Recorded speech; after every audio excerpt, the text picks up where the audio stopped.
हमने अभी तक उन सारे वोल्टमीटर्स, डीसी वोल्टमीटर्स को डिस्कस कर रहे थे, और मैंने उस वक्त भी डिस्कशन की थी कि हमारे पास जो कॉन्फ़िगरेशन डीसी वोल्टमीटर की है उसमें और एसी वोल्टमीटर में डिफरेंस सिर्फ एक रेक्टिफायर का है। ये एक रेक्टिफायर को हम ऐड करते हैं जब हम उसको as an AC voltmeter use कर रहे होते हैं। यहाँ पर ये वही वाली डिस्कशन रिपीट कर रहा है कि एक AC voltmeter will use an AC voltmeter will use a rectifier. So that rectifier could be before the AC input and before the PMMC। यानी यहाँ पर आप देखें ये जो रेक्टिफायर है ये पहले लगा हुआ है, यानी AC इनपुट आई वो रेक्टिफाई हो गई, यानी AC इनपुट कुछ इस तरह की AC इनपुट आ रही थी और वो रेक्टिफाई होकर हाफ वेव में कन्वर्ट हो गई इस डायोड से गुजरने के बाद, एंड लेटर ऑन वो इस एम्पलीफायर के पास गई है। ये एम्पलीफायर है और उस एम्पलीफायर के लूप के अंदर ही हमने फीडबैक लूप के अंदर ही एक PMMC कनेक्ट किया हुआ है। ठीक है, दिस इज वन पॉसिबिलिटी। ये एक पॉसिबिलिटी है जिसके अंदर आपके पास जो एम्पलीफायर होगा that will be a DC amplifier. The other possibility is कि आप एक एसी इनपुट अप्लाई करते हैं, ठीक है, उस एसी इनपुट को आप एक एसी एम्पलीफायर में दे देते हैं। This is an AC amplifier. AC amplifier का मतलब ये है कि आप वहां पर एक एसी कपल्ड एम्पलीफायर यूज कर सकते हैं। उस एसी एम्पलीफायर से जो आउटपुट आएगी that will be an amplified version of the input, और उसको हम पास करेंगे। ये एक दो डायोड्स लगे हुए हैं, that means a full wave rectification. Now एक रेक्टिफायर यहां पर लगा हुआ है जो कि जिसके लूप के अंदर ही एक पीएमएमसी कनेक्टेड है। This is the PMMC. इस ऑपरेशन को उसने एसी मोड ऑपरेशन का है और इस ऑपरेशन को उसने डीसी मोड का है। डिफरेंस इज ओनली कि आपके पास एक इनपुट सिग्नल आता है और पहले आप उसको रेक्टिफाई कर लेते हैं, ये रेक्टिफायर लगा हुआ है, देन आप उसको एम्पलीफायर से गुजारते हैं। ये एक एम्पलीफायर है। द अदर केसेस कि आपके पास एक इनपुट सिग्नल है और आप उसको पहले एम्पलीफायर से गुजारते हैं और लेटर ऑन आप उसको एक रेक्टिफायर से गुजारते हैं, क्योंकि आपको रेक्टिफायर से हर हाल में गुजारना पड़ेगा। आपने आउटपुट के ऊपर एक पीएमएमसी कनेक्ट किया हुआ है और पीएमएमसी यूनिडायरेक्शनल करंट फ्लो को ही मेजर करता है, बाय डायरेक्शनल करंट फ्लो को नहीं मेजर करता, ये आपको पता है। ठीक है, अगर आप एक रेक्टिफायर पहले लगा रहे हैं तो इसका मतलब ये है कि अब आप यहाँ पर एक डीसी सिग्नल ले रहे हैं। यहाँ पर जो आप एम्पलीफायर यूज करेंगे that should be a DC amplifier और अ चॉपर स्टेबलाइज्ड एम्पलीफायर। और अगर आप यहाँ पर पहले एम्पलीफायर लगा के फिर रेक्टिफिकेशन कर रहे हैं तो इसका मतलब ये है कि अभी आप इस एम्पलीफायर को as an AC coupled amplifier use कर सकते हैं। यहाँ तक बात क्लियर हो गई है? मैम ये जो पहले वाला है जिसमें हम पहले रेक्टिफायर कर रहे हैं और दोबारा एम्पलीफिकेशन कर रहे हैं, जी जी तो जी उसमें जी। मैम उसमें हाफ वेव कर रहे हैं और इसमें हम फुल वेव कर रहे हैं, अच्छा, तो इससे कोई उसमें फर्क तो नहीं, फिर नहीं इससे कोई फर्क नहीं पड़ता। ये मैंने आपको फॉर एग्जांपल बताया। ठीक है, आपके ठीक ठीक, पास ये उसमें वैसे हम रेक्टिफिकेशन तो full full wave wave and he half लगाएंगे वेव। पहले। जी जी जी जी जी जी जी, वो दोनों हो ठीक, सकती हैं। ठीक है। अच्छा, यहाँ पर ठीक हो गया उसने मैम। ये दूसरी कॉन्फ़िगरेशन शो की हुई है कि आपके पास this is a series connected. ये वही आपकी वाली बात हो रही है कि अगर आप पहले रेक्टिफायर लगा रहे हैं, यानी आप डीसी ऑपरेशन कर रहे हैं, डीसी मोड ऑपरेशन कर रहे हैं, तो आपने इसमें ये सही एक है। हाफ वेव रेक्टिफिकेशन है, ये सिंगल डायोड है। इसका मतलब ये हाफ वेव रेक्टिफिकेशन कर रहा होगा। सही है जी। और ये डीसी जी मैम, एम्पलीफायर अब को, समझा। ये 4 डायोड्स ठीक हैं हो। जो कि फुल वेव रेक्टिफिकेशन कर रहे हैं और अगेन ये एक डीसी एम्पलीफायर को जाएगा।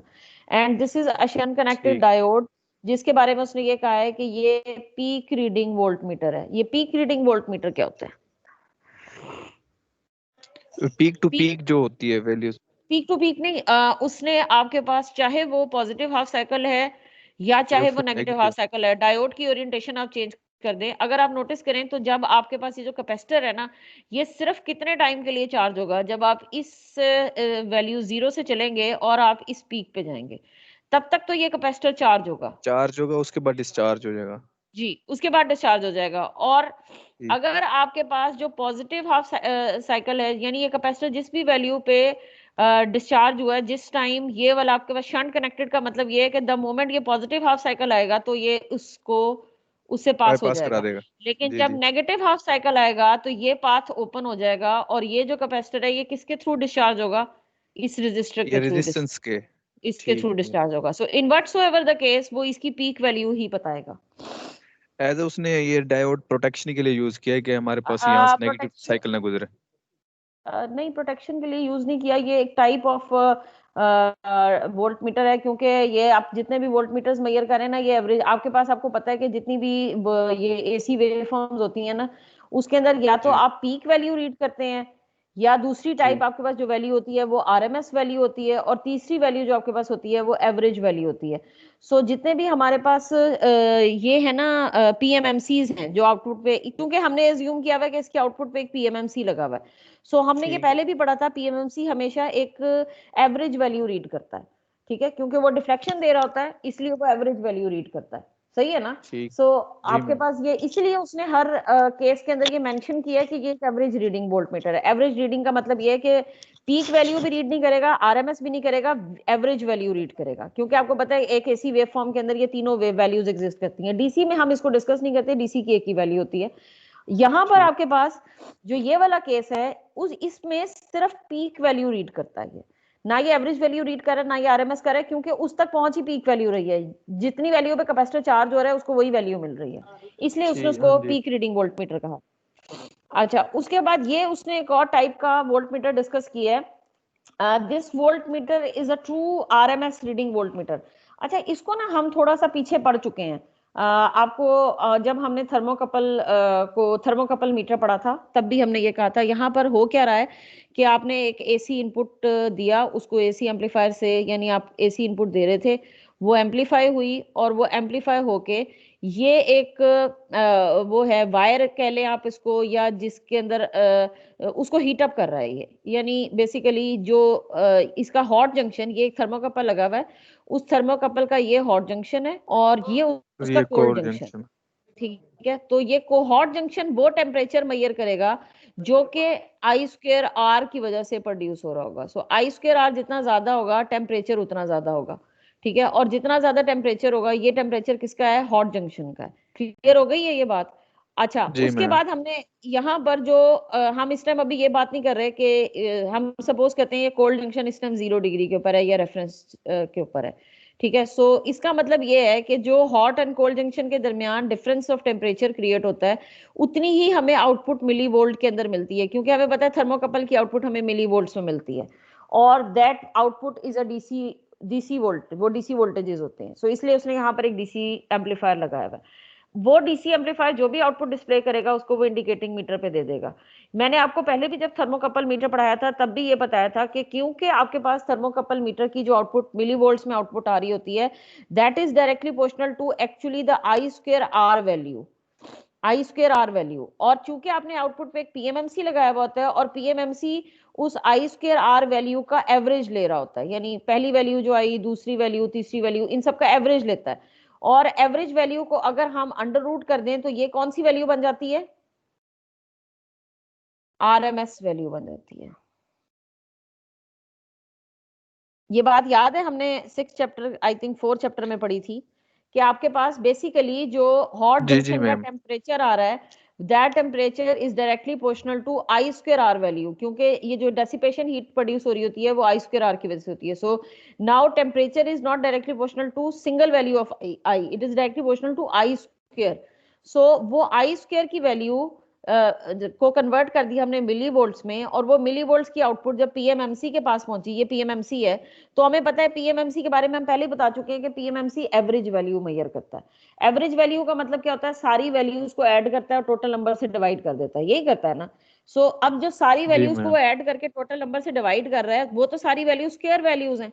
अगर हम इसके स्केल को अंडर रूट से भी मल्टीप्लाई कर दें तो हमारे पास ये स्क्वायर रूट की एवरेज वैल्यू का अंडर रूट जब आता है तो that is equal to RMS value. That's why हम इस तरह के मीटर को, जो कि हीट की बेसिस के ऊपर रीडिंग नोट कर रहा होता है, इस तरह के तमाम मीटर्स को हम आरएमएस रीडिंग वोल्ट मीटर्स भी कहते हैं। क्लियर हो गई है ये बात। ठीक हो गया। Yes ma'am. अच्छा, और जितने भी ये वाले आपके पास वोल्ट मीटर्स होते हैं, ये सब के सब नॉन लीनियर स्केल होते हैं। ये भी मैं पहले डिस्कस कर चुकी हूँ बहुत बार कि नॉन लीनियर स्केल का मतलब क्या होता है। जी मैम, वो नॉन लीनियर, वो पल्स आई टाइप स्क्वायर है ये। वाले जितने भी, जी जी, आई स्क्वायर वाले जितने भी होते हैं वो नॉन लीनियर होते हैं, ठीक है ना। ठीक।